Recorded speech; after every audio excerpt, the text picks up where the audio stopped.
Joseph Phelps insignia. That's what we're going to talk about tonight. I think tonight I did no research for this video, but I know a little bit about this wine, so we'll talk about mainly not so much the history of the winemaker and the winery, which and we talk a little bit about that, but just what this.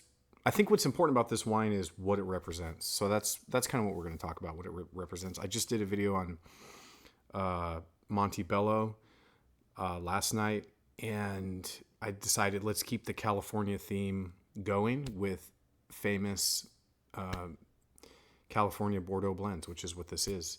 So stick with me and let's learn about some more California wines. So Joseph Phelps insignia. Joseph Phelps started his winery, I think it was in 1973. And this is a Bordeaux blend. So this each vintage is different, but a lot of the time it's predominantly Cabernet Sauvignon, like 70 or 80% with some Merlot, and Petit Verdot and Cabernet Franc.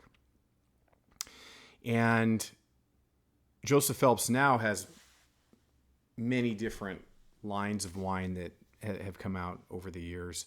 But this is one of the kind of heritage early blends from Napa Valley that helped put Napa on the map. Now, I talked about Montebello, which a lot of people don't even know is from Santa Cruz. It's not from Napa, but it helped put California on the map.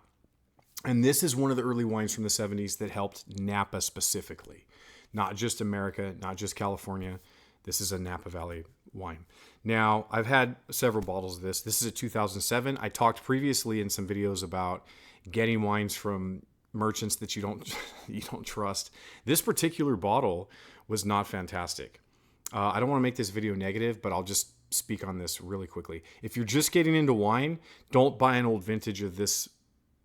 I mean, if you've got money coming out of your ears, do whatever you want.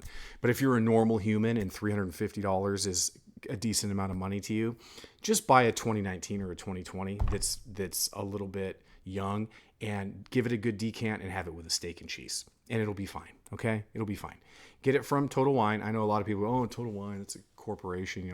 I get all my wine from a wine store from my good friend Bill.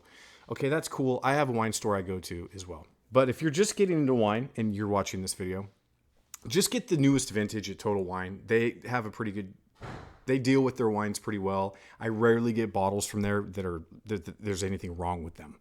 Just ensure that you get a good one. Also, if you're just getting into wine, I'll touch on this real quick. I always say real quick and then I go on a tangent. If you're just getting into wine, don't drink $350 bottles of wine. Okay? I bought this wine because I wanted to taste the history of Napa. This is heritage. This is history.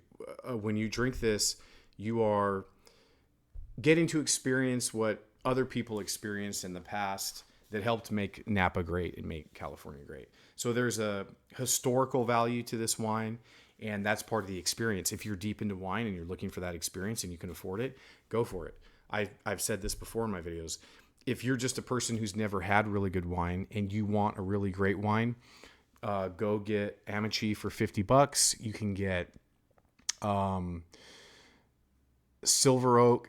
What's another one? Bevan Ontology from the wine store where I go is $90, and Bevan Ontology is just as good as just about anything you can find out there. So, message me. I'm not famous. I don't ever get messages. You can message me on inbox at MattSoMatt. Or you can message me on YouTube, and I'll give you a list of bottles that are between $50 and $100 that are fantastic. I'm not saying this wine's not fantastic, and I'm not saying that it's not worth the $300 price tag. Well, this isn't old. This is 2007. You can get a brand new vintage of this. I think they're like $200, which is still a lot of money. But if you're just trying to experience wine, you don't have to spend that much. Okay, back to this wine.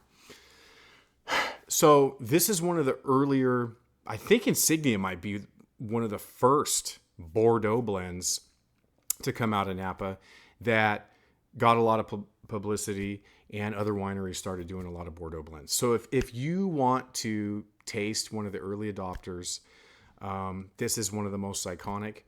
And I'll just give you, I don't have it. I drank this bottle last week. I've had a couple bottles of this.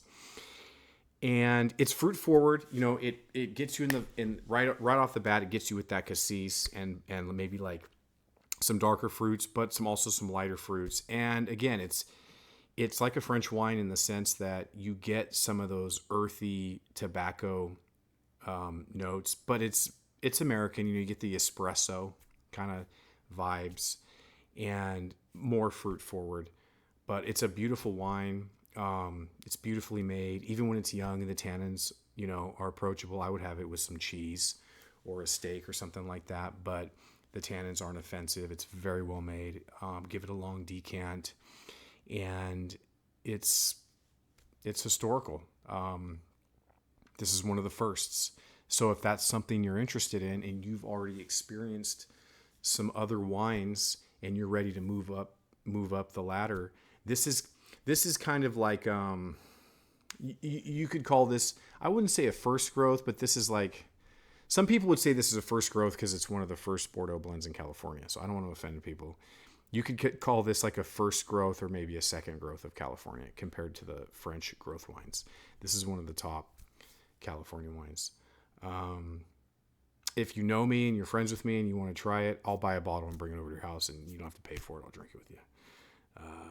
You know, hit me up.